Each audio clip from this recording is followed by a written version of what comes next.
দিদু ভাই, তোমাকে তোমার মা আগের দিন যে একে চন্দ্র শেখাচ্ছিল সেগুলো তোমার মনে আছে?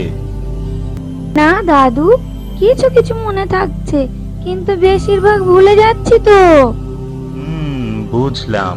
তুমি না বুঝে মুখস্থ করার চেষ্টা করেছো, সেই জন্য তোমার মনে থাকছে না। এসো আমরা ভালোভাবে পুরো বিষয়টা আগে বুঝি, তারপর তুমি মুখস্থ করার চেষ্টা করবে। প্রথমে কি ছিল? একে চন্দ্র, অর্থাৎ একটি চাঁদ।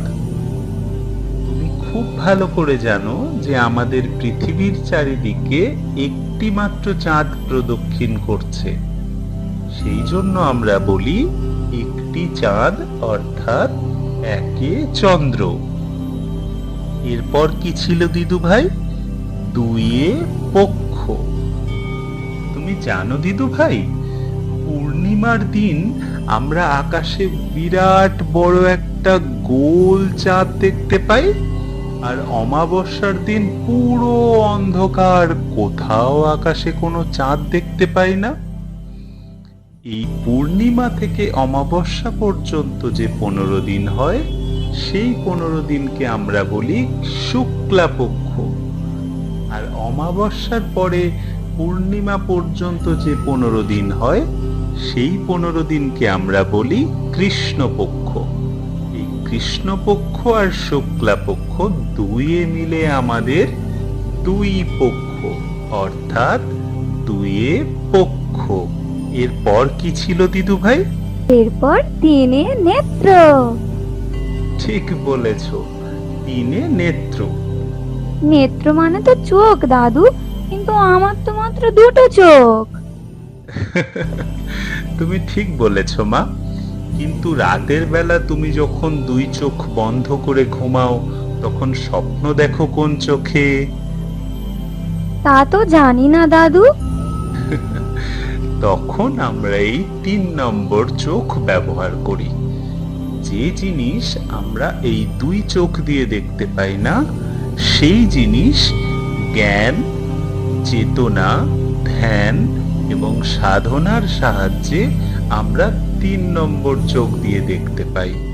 এই 3 নম্বর চোখ খুলতে গেলে তোমাকে অনেক মনোসংযোগ তৈরি করতে হবে মা, তাহলেই তুমি 3 নম্বর চোখ দিয়ে অনেক কিছু দেখতে পাবে। তাহলে আমারও তিনটে চোখ দাদু।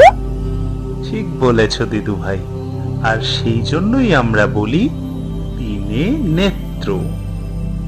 এবার এসো চারে বেদ। আজ থেকে প্রায় 4-4.5 হাজার বছর আগে, মানে অনেক সময় আগে, আমাদের এই ভারতবর্ষে মুনি ঋষিরা, অর্থাৎ সেই সময়ের সব থেকে জ্ঞানী ব্যক্তিরা এই 4 বেদ লেখেন।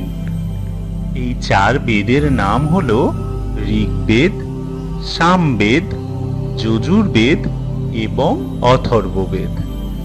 এই 4 বেদকে সব থেকে পুরানো দিনের গ্রন্থগুলির মধ্যে ধরা হয়। এই 4 বেদ থেকেই আমাদের সনাতন ধর্মেরও উৎপত্তি হয় মা। আমাদের আধুনিক সমাজ গড়ার ক্ষেত্রে এই 4 বেদের অবদান ভীষণ বড়। আর এই জন্যই আমরা বলি চারে বেদ। তাহলে দাদু পাঁচে পঞ্চবান কেন? পঞ্চবান মানে হলো দিদু ভাই 5টি বান। সনাতন ধর্ম অনুসারে আমাদের কামনা, বাসনা, এই সমস্ত অনুভূতির দেবতার নাম হলো মদন দেব। আর এই মদন দেব যে 5 বাণের সাহায্যে আমাদের মধ্যেই কামনা, বাসনার উৎপত্তি তৈরি করেন, সেগুলি হলো এই পঞ্চবাণ, যাদের নাম হলো সম্মোহন, উন্মাদন, শোষণ, তাপন ও স্তম্ভন। কামদেবের এই 5 বাণ থেকে তুমি যদি নিজেকে রক্ষা করতে পারো, তাহলে তোমার সংসার জগৎ থেকে মুক্তির পথ তুমি খুঁজে পাবে। আর এই কারণেই আমরা বলি 5 পঞ্চবাণ।